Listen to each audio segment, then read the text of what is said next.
we're the only type of organization in the world that understands that great things can happen when no one's in charge. Remember the 70s and 80s? I like to use three letters to describe this period, BTI, before the internet. The world was literally a world of stovepipes of information, all determined by what system you happened to be on and which system you made a phone call to in order to use the computer. Large computer companies figured out how to connect their computers together. But these were all separate systems, and companies like IBM, Apollo, and Digital Equipment Corporation liked it that way. They viewed these proprietary networks as a competitive advantage because they figured if they could just keep people all wrapped into one network, then people would have to buy their equipment. At about that time, the National Science Foundation issued a call for proposals to upgrade the overloaded NSF-Net, which connected research institutions across the country. So our proposal from the University of Michigan was a proposal to build the first large-scale internet. An internet that would be open and not controlled by any one company, provider, or government. We heard informally through the grapevine that it was likely we were going to win. And of course, John Armstrong, who was our partner at IBM, he was the head of IBM Research at the time. When I called him to tell him that we were going to win this, he said, "Are you sure this is a win?" Because of course we knew that we faced this enormous challenge. But we were young and aggressive and optimistic. And they labored for many months, sometimes around the clock, with a growing staff in cramped quarters, racing to meet the NSF's deadline. And they were ready to go a month early, in July 1988. We turned this network on. The network that it replaced was built on 56 kilobit communication lines. Think about that for a moment. 56 kilobits as the main network for all of the science in the United States. It was saturated. It wasn't performing well. For that reason, it was overloaded. The network we turned on was 1.5 megabits, 1.5 million bits per second, so big step up. Rather than thousands of computers connected to the network, we were starting to have hundreds of thousands of computers connected to the network. And furthermore, the internet is an internet, right? It connects a bunch of different networks together. And so we had to cope with more and more networks being attached to the network backbone that NSF-Net was. We had ambitions for what it would mean for the future of the world by the time we were a year or so into this effort. And we didn't want to fail because we knew if we couldn't meet the challenge, then all the people out there who wanted to go back to the old way of stovepipes of information, where everybody gets their own little nickel from every time they access it, would say, "I told you so. We knew this thing wouldn't work, and we need you to go back to the good old safe way of doing networking. None of this new NSF stuff, you know. Scientists don't really know how to do networking. It's us telecommunication companies and us computing companies that know how to do networking." But we kept it going. And at the end, we had millions of people on the network and millions of computers on the network. And people could no longer say, "Oh, this won't work," because it was clear that it worked.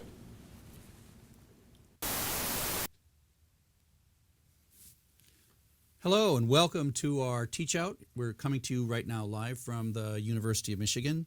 That video was of Doug Van Houweling, who is sort of my co-teacher in this. And Doug, that was 30 years ago. That you're talking about something 30 years ago, and so we're 30 years in.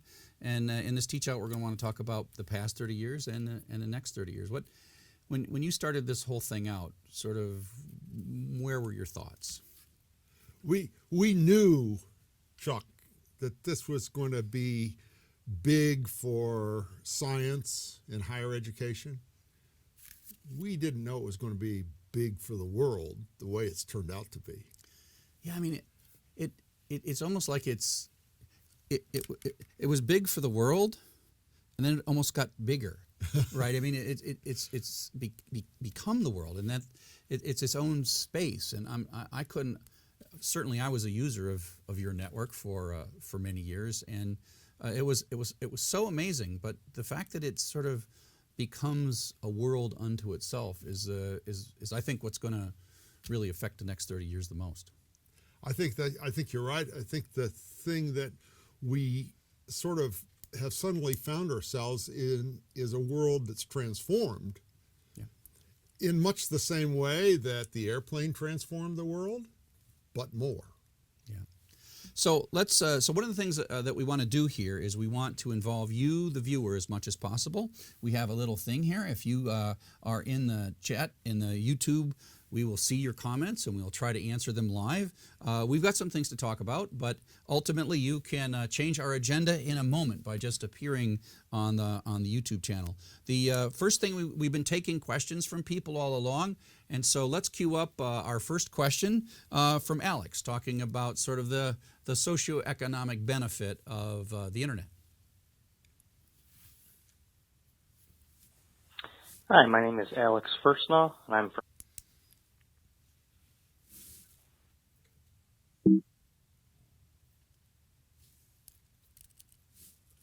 Talk.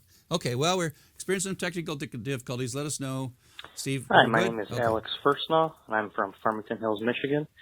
And my question for the teach out is, has the internet helped or hindered people's ability to move up the socioeconomic ladder? Looking forward to the class tomorrow and hearing what everyone has to say. Thanks. Bye. You got some good stories about that? Well, you know, I don't think there's much doubt, Chuck, that the answer to the question is yes. And I think of two ways in which I think it's been particularly beneficial.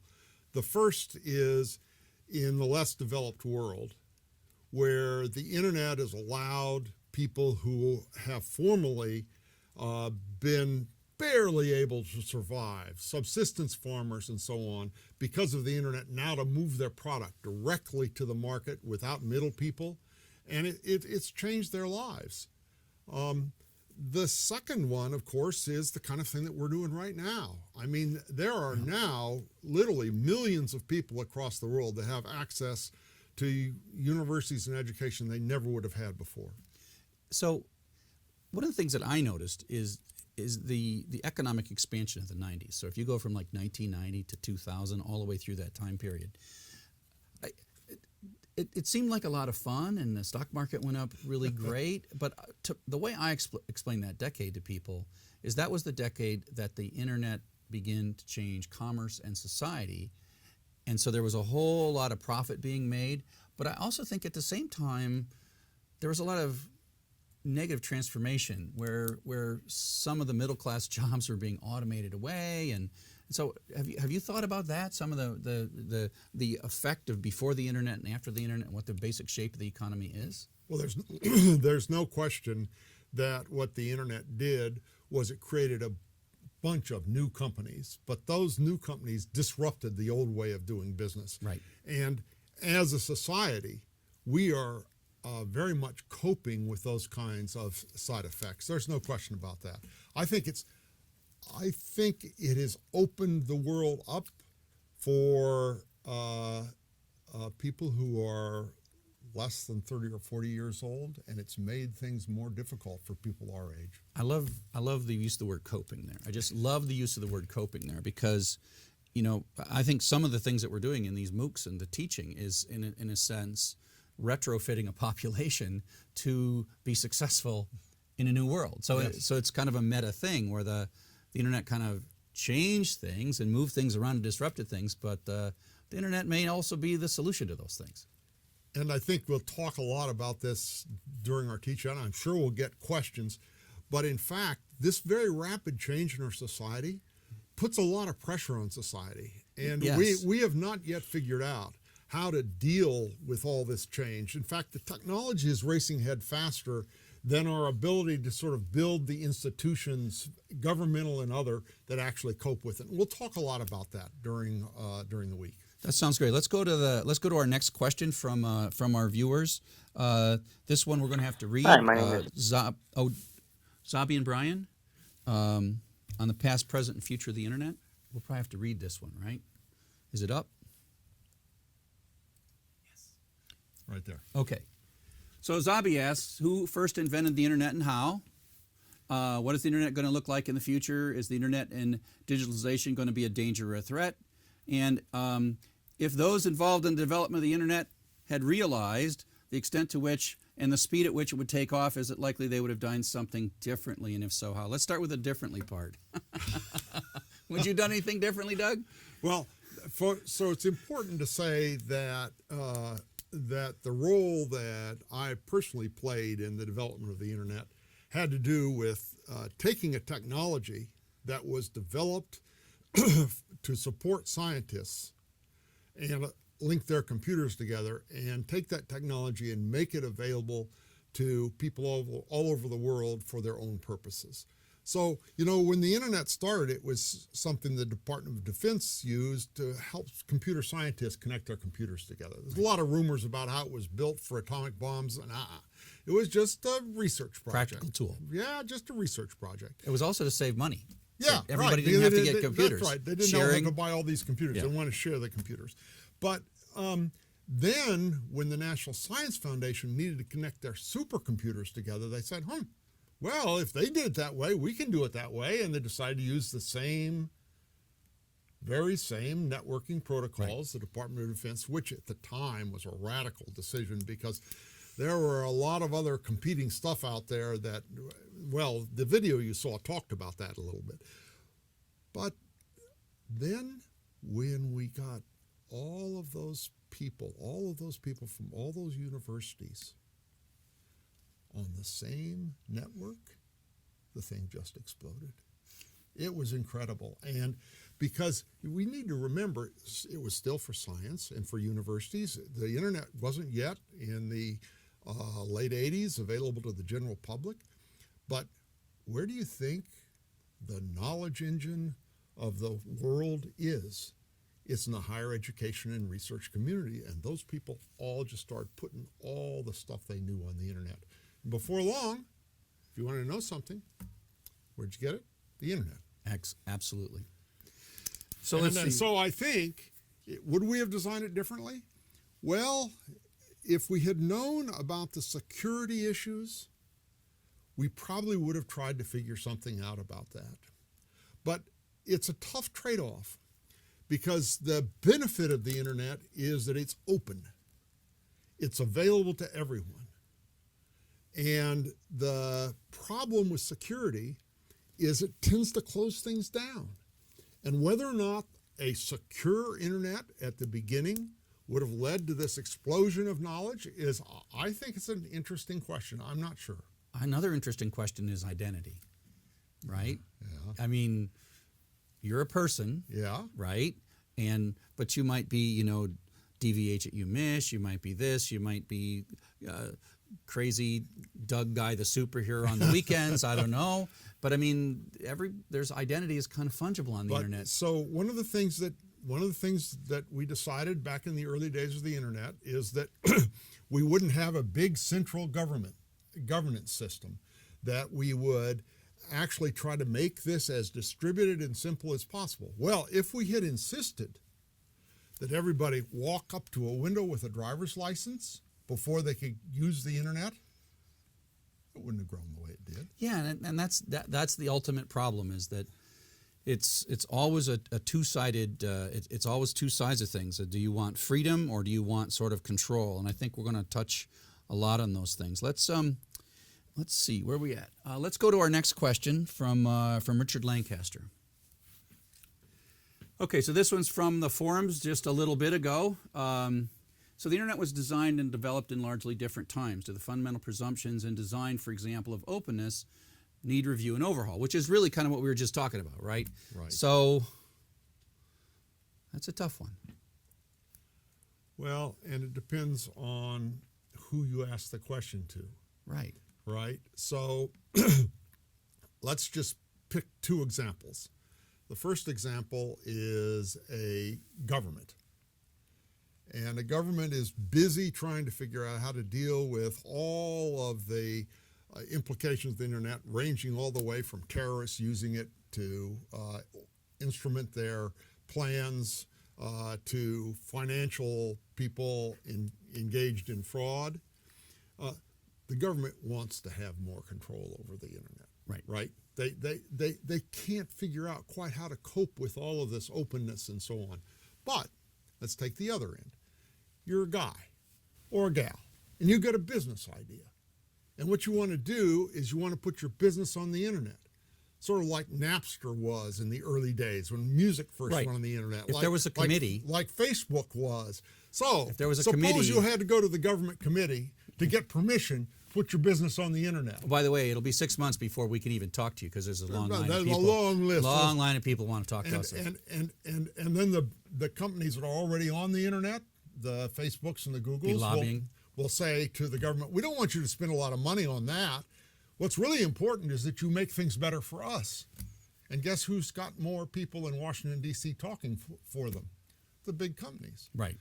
So the danger of creating a structure that has more capability of management in it is, yeah, it does. Yeah, and so, I mean, let's go to Kyoko. The next question that we have leads right in. In the near future, does somebody, nation or big company, control more of the information? Who? What do you think?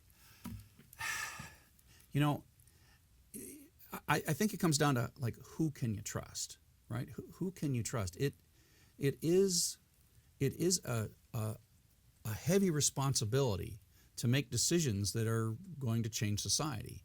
And while we might think a government may be able to make a decision, it's really difficult. And so this kind of leads into the assigned numbers folks, the internet assigned numbers folks, and maybe take a little time to talk about sort of to the extent that there's a few little places that it kind of works its way up through in domain name systems and routing, et cetera. But I think those are rather unique organizations that kind of give us as much control as we have over the internet, and they're pretty much hands off to the extent that they can be. So one of the values that motivated the original invention of the internet protocols was this value of simplicity and openness. And those values have mainly persisted until the present. And the way the internet is governed is perhaps the best example of how those values. So on the technical side, the internet is governed by an organization called the Internet Task Force. The IETF. Yeah, the IETF. And this is a bunch of professionals who get together in meetings on a regular basis, and they discuss the issues that face the internet. They come up with new protocols. How many people end up in these meetings these days? Hundreds. Okay. Who are actually active, continually active on the technical committees and so forth. And and that's how the internet gets defined as it goes forward. That's how the new internet protocols, IPv6, got defined. That's how all of this happens. That's how it has happened since the beginning of the internet, by the way. Since the ARPANET, right? Yeah, Because it goes back to from the the ARPANET. ARPANET forward. Right. And then the other thing is a lot of people. It's good that people don't need to understand this, but when you type a domain name into the internet, like google.com, right, facebook.com, umich.edu, that has to get translated into an internet address. And there is a organization that is responsible for that, and it's basically start off being the Internet Address Naming Authority, IANA, and now there's a global not-for-profit that takes care of that.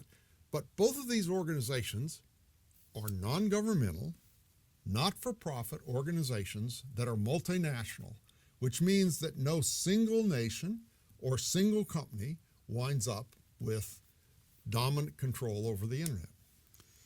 So that always has seemed interesting to me that in a sense, the U.S. government, if the U.S. government wants some IP addresses Yeah. or a domain name, Yep. they have to ask a little tiny Not-for-profit. nonprofit company. Yes. Yep. And if, Russia wants some addresses, they ask this little tiny not-for-profit company. And I mean, I assume you know some of the people that work there, and Oh, yeah. how do they make decisions? I mean, it's a heavy weight. With great difficulty, they make decisions. Let me tell you. Okay. There are people, of course, they're bored, and the people who they are from all over the world. So first of all, there's all these cultures that have to come together. So there was a recent decision to greatly expand those last three letters, Like .shop Yeah. and .online and All that .learn and all that stuff, and instead of .com and .org and .net. And that was a hard decision. It took them a couple of years to figure that out. So it's done pretty slowly. But it gets done, and in the final analysis, no one can claim that individual organization controlled it, because everybody had to come to a conclusion and an agreement about it. So I wondered. I mean, the internet is now 30 years old, and the people that worked on it were, in their early and mid career. What will happen in your mind when the first generation of those internet pioneers, like Vint Cerf, et cetera, they're still influential, Oh, yes. but they're all getting older. I mean, We are. have you thought about what might happen when the first generation of internet people can't just walk into a meeting and say, that's wrong? Well, that's already happened. The really wonderful thing, I think, about internet governance is that there is enormous input from folks who are relatively early in their careers. I think they tend to look at, I'll call them their elders, for sort of philosophical guidance, but not for technical guidance any longer. Well, it's very complex now, Yeah, right? Yeah, I mean, yeah. We think we kind of understand TCP/IP, and there's a little field here, and we think we could build a router. Let's see, a lot of chatter about monopolies and controls on the YouTube. Should we go to the monopoly question? Yeah, let's go to the monopoly question. That's a great idea. Let's do that. Now, is this one I got to read? Yeah, this one I think I got to read. Right here. Oh, yeah. So this actually gets to something we talked about before we started, about sort of like the internet itself and then the applications on top of the internet. And these are like these telescopes through which we view the internet that naturally limit it. So Jamie says algorithms for ranking and reputation may not be sufficient to sort of help us deal with the information overload. How can a new company compete against already established companies that have search engines? I love Google, but it's a monopoly, and that's a problem no matter what. Well, first of all, let's be clear. Google is not a monopoly. There are a number of companies that are in the search business. Right. Microsoft would probably Disagree with the fact that Google is a monopoly. But if you look at market share in the search business, Google is the dominant company. There's no question about that. Right. Now, I think that's an important distinction. And the reason I say it's important is because the internet has been traditionally a place where people with new ideas can bring their idea and bring it on to the network. And the wonderful thing about the internet, at least to the present day, is that if you put something on the internet at point A, all over the world, and if Vint Cerf had his way, all over the universe, Just a you'd little have access. longer in Pluto. Yeah, that's right. You'd have access to that application. And of course, that's what allowed things like Facebook and so on to just sort of explode. Well, I think that's what people don't always realize is that the internet is not sort of a piece of paper that you're reading. It's really cooperating applications, right? Exactly. There's like a Facebook thing on your phone, and then there's a Facebook thing on a server somewhere, Right. and they're talking. So the thing that has happened here is when we started the internet, what we called the internet was just those communication lines that moved all this data. Right. And the software called TCP/IP And it was amazing, by the way. that managed all that. And it was the wonderful thing about that software was it was designed from the beginning to be scalable. So every time you added a new computer to the internet got more ability to do its business because the computer actually contributed its computing power to the computing power of the internet. It's a network good, which means that if the benefit of n is n squared, right? It It's grows. incredible. Yeah. And so, but that was the network. And then people discovered, oh, if I put my service on the internet over here, then everybody all over the world is going to get access to it. Right. That's the question. Is it still true that if you put your application on the internet, everyone all over the world is going to get access to that application? Well, it's certainly not automatically and 100% true anymore. Now, there are some good things. So it used to be that if you're going to put your application on the internet, you had to build a computing farm to support it. Yes. Not That's anymore. no. You just go to the cloud and get a bunch of computing services. $5 a month. Yeah, whatever it takes. $5 a month, and you're on most of the internet. And of course, if you're enormously popular, then you just get more and more and more. Right. But that brings up the question of how do you pay for that? And that's where an interesting question is.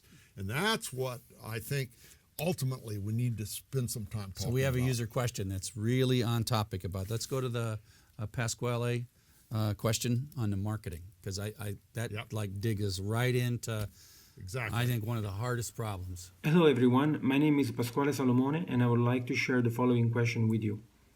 Have you ever worried that the internet might be changing for the worse? Why and what concerns you? Well, I noticed that marketing efforts are becoming more and more frequent on the internet, specifically on social media. Therefore, I wonder if the internet of the future will require users to pay a fee to have a browsing experience with no commercials. Well, I don't know. Chuck, you and I were talking about this a little bit earlier today.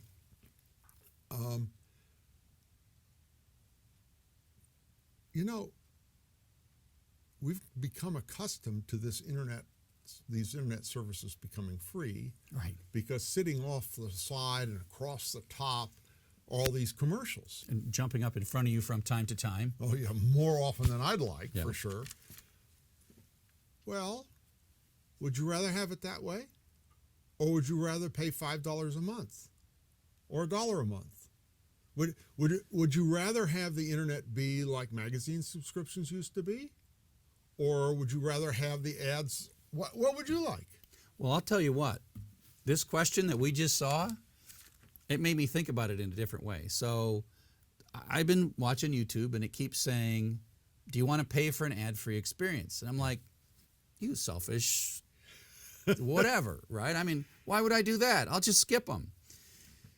And the problem is that if we force these companies to make money by selling us ads, then we are forcing them to build software that is tuned to maximizing our viewing of those ads. So they can't build software that makes me maximally happy, right? I mean, I might want this software to do X, Y, Z, A, B, and C, but it's not in their best interest because I have forced them, by not giving them money, I have forced them to build an advertising-based software. I hadn't thought of it that way until like super recently. Until we got that question. Yeah. And so now I'm beginning to think that I should immediately pay YouTube $5 a month. And literally everybody should do it. And we're not advertising for YouTube here, but Or Google or Facebook or whoever it is, right? right, that it's sensitive. If I'm paying the money, then at least maybe my desires matter, right? And you know, there are examples where this works and voluntarily. Think about Wikipedia. Well, yeah. Okay, I mean, I don't know, I can't speak for you, but I contribute money to Wikipedia every year. I do. I do. Because Right you know, before January 30th, December 31st, I do. because I sort of think, what have I gained from this all remarkable gained a lot. resource this year? And I As say teachers, it's especially. worth a lot more to me than my contribution. But you know, those contributions means that this open knowledge resource is still there. They don't sell ads. Yeah, and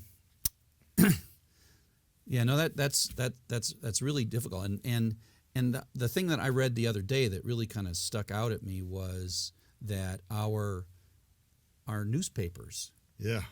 and they depend on Google and Facebook for all their revenue, right? So what's stopping Google or Facebook from sort of not showing you everything that you want to see or whatever? And I'm thinking, now I've got to go pay for these newspapers too, because if I don't, then their money comes from a source that will eventually control them. So we got any good questions? I was just looking at the questions here to see what's coming in. How would you assess the depth of distance thesis today in the light of the proliferation of video conferencing, collaborative software programs, and cloud computing? What do you think about that? Well, I certainly think that the key thing that I think is somewhat unquestioned is that the difference between 10 miles and 1,000 miles isn't all that great anymore, right? And so if you're not in the same room or even a mile away and you're going to use some kind of remote technology to interact, you can as easily interact with someone in China or Japan or someone like that and as across the hall. Now, whether or not you're in the same room, I think there's tremendous value in being in the same room. But the death of distance as cost is, I think, a wonderful thing, and I think it is certainly a side effect of the internet. So I remember when the internet, first of all, sort of got just barely to the level where you could actually dependably do a voice call over the internet. And then a few years later, where you could start to depend on being able to do a video call over the internet. A lot of people said, you know what's going to happen? People are going to stop traveling. They're just going to use the internet to get together. Well, Not true. not true. Hasn't happened. Travel's gone up. Yeah. It's got become less expensive and gone up. And so and then I sort of thought about the history of communications. You know, when we got telephones, telegraph didn't go away for a long, long time. Right. And now that we've got video conferencing, telephone, you know, we talk to each other on our phones all the time. Yep. It hasn't gone away. What happens, I think, and I don't have good data to back this up, is that if you give people more ways to connect with one another, they do. And then once they've done that, then they use every other means of communication, including travel, Yes. to do their business together or to live their lives together. So I think what's happened here is the world has gotten enormously smaller. Right. And that's kind of the death of distance in Yes. that it also, the death of distance is not just that you can make a phone call or video call to someone from Japan. It means that you're going to want to get together with the person from Japan, maybe not every day, but like once a year or once in a while, you feel this need to be close to these Yeah. people who are your really large circle of colleagues and friends. You have students all over the world, Chuck. Right. And I know that you travel to places to get together with them. Yeah. How many yeah. places have you been? 60 places. Yeah, see 60 what I mean? places. Well, what I tell people about that is I say, no, the idea is that, it's funny, because the idea is that when I'm teaching, Yeah. I get lonely as the teacher. Yeah. Right? Because they're I'm not alone. right there in front of Right. you. I'm in a room just like this, Yeah. and there's cameras, and the students are listening on the Yeah. far end, and we're having a good time. And but then I miss that other side of that conversation, and so I get in a plane and I invite them to come to office hours, and we sit around and we talk about we never talk about like Python or TCP/IP or anything like that. We just talk about life, and we get together, and so that is a kind of a death of distance, but it's also sort of a great increase in the desire to be with people from farther away, I think is what you're saying. And from my perspective, this has opened up our world. in a rather dramatic way. Let's see what else we have here. So there's this one here about the retailers losing jobs. Yeah. I think that's a good one. I get it from Kevin. I sense we do not know where the internet's heading. It has massive positive impact, which we've talked about already. But I can see a lot of retailers losing jobs caused by a huge change in many industries. And is the TV and audio streaming going to dominate bandwidth and slow everything else? There's really kind of two questions Yeah, there. there are. Let's One is talk about that first one. the retailer. Let's talk about the retail part. So, the interesting question to me is how, in the long run, are we going to strike a balance between what we were just talking about, wanting to be with the people and with the things that we are making decisions about, versus sitting in the comfort of our homes and making those same decisions? Right.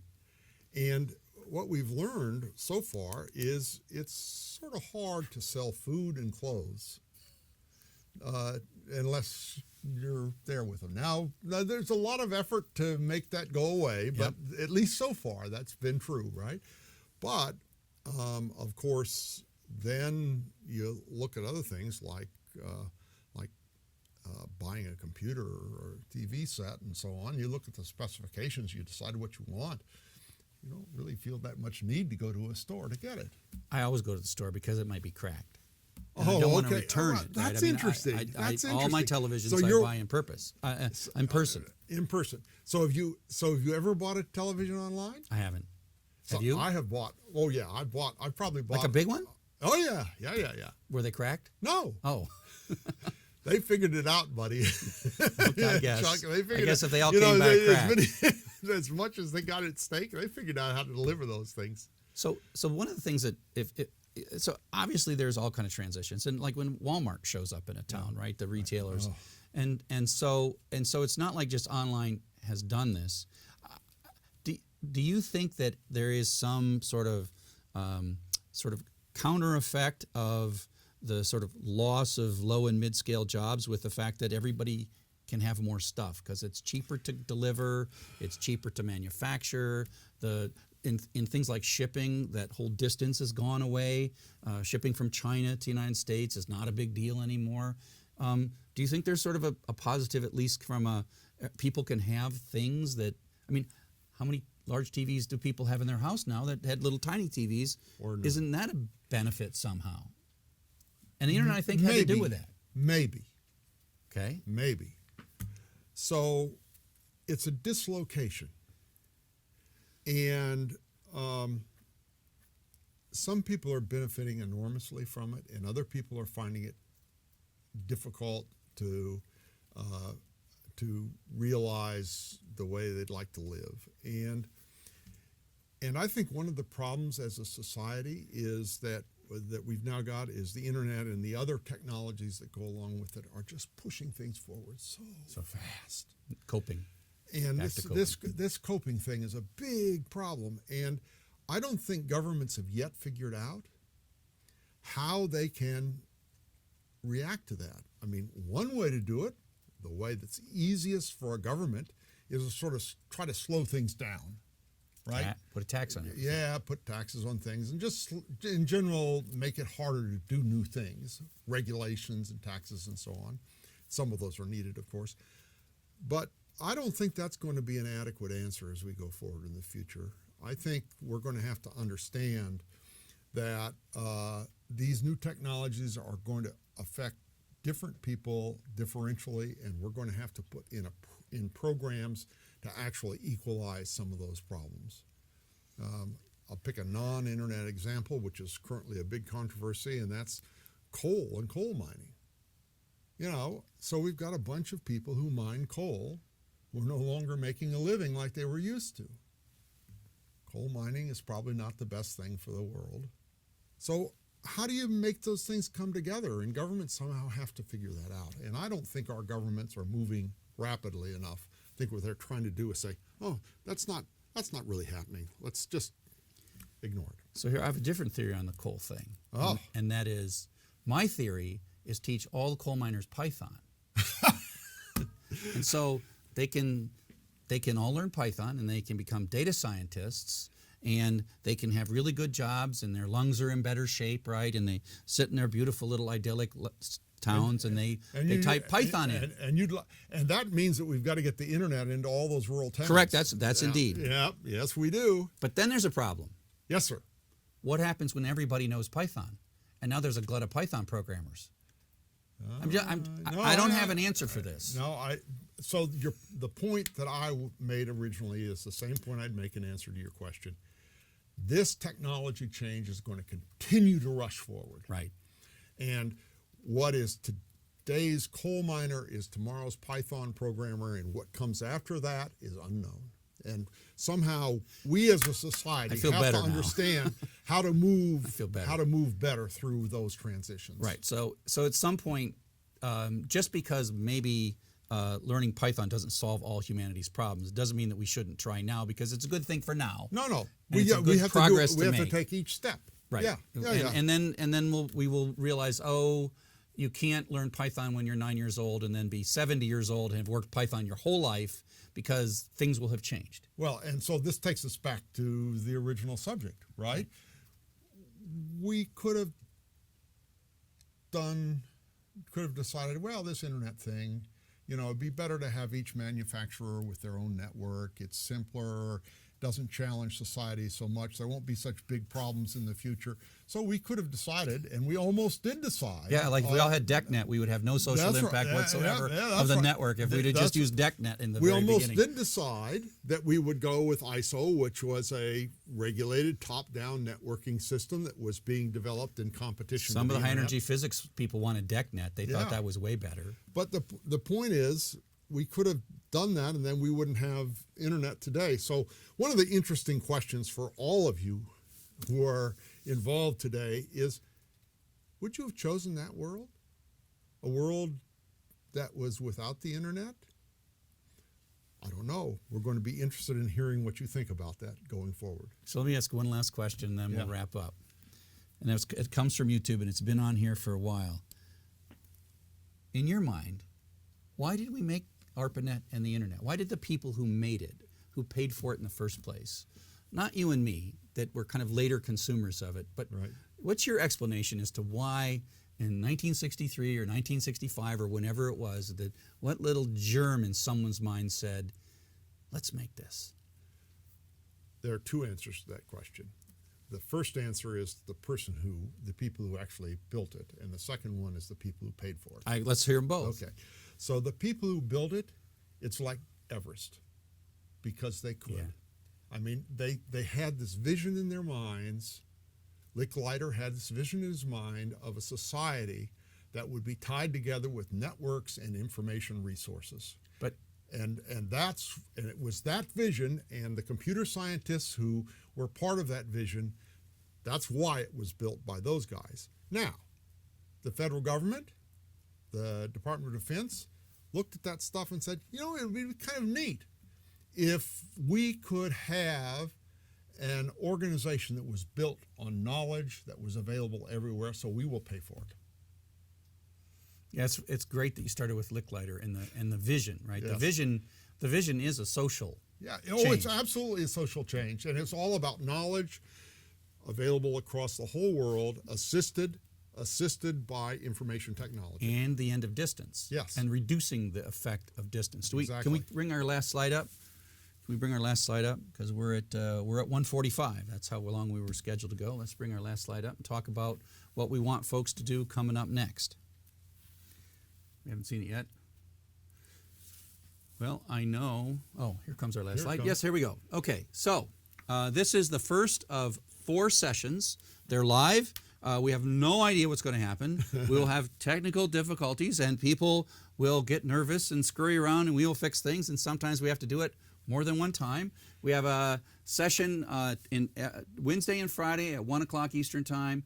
We are recording all of these, and we're going to put them up in Coursera with subtitles, etc. And Wednesday at 1 o'clock, Friday at 1 o'clock. Then we're going to kind of chill a little bit, and we're all going to come back at Thursday, the week from Thursday. And what we want you to do is we want you to listen to what we have to say, change the direction, get us to go in some other way. We've got a forum. You can post a video. You can give us audio. You heard some people talk on audio. You saw some YouTube videos. We want you to be part of the show. Doug, you have any sort of closing thoughts? I've loved all the questions we've gotten here, and I'm sorry we haven't been able to get to all of them, but believe me, we've got them all recorded. We're going to look them over, and we'll try to get back to more of this on Wednesday. Don't hesitate to tell us if you think we've missed something really important, or if you really disagree with us about something, because that's what we want to know. Okay. Thanks. Cheers. See you in 2 days.